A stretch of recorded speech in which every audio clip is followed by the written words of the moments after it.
thank you. An online service is gaining popularity with dog owners across the country and now right here in central Kentucky. It's property rental for your pooch. New tonight, WKYT's Grayson Passmore talked to host and certified dog trainers about why people are opening their backyards for rents.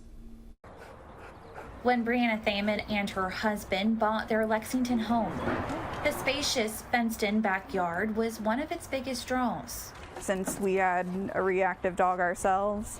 Thaman's dog passed a few months after moving in, and with the large yard no longer getting much use, her husband suggested a service called Sniffspot. And he was like, we could have dogs over and all you have to do is put water out, toys, make sure everything's clean. As Sniffspot CEO David Adams describes it, the service is essentially Airbnb for dog parks.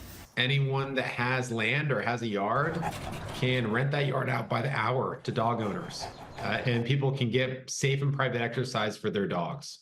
The service offers fenced yards of all different sizes and amenities, and it's all just a couple of clicks away online or through the app. Reading people's feedback where they talk about what it feels like to see their dog able to run free and just be a dog, sometimes for the first time ever.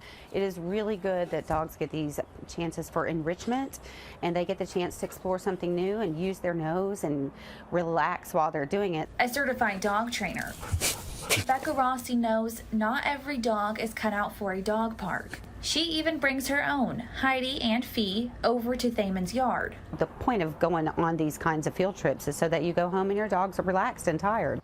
And for hosts like Thaman, we've made enough money to where we can pay for our lawn to be taken care of. They have an extra side hustle. We have hosts that are making thousands of dollars a month in passive income.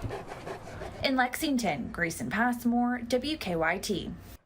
A dog field trip. I like it. Well, if you want to learn more about the unique service, you can head over to our WKYT News app or check out this story on WKYT.com.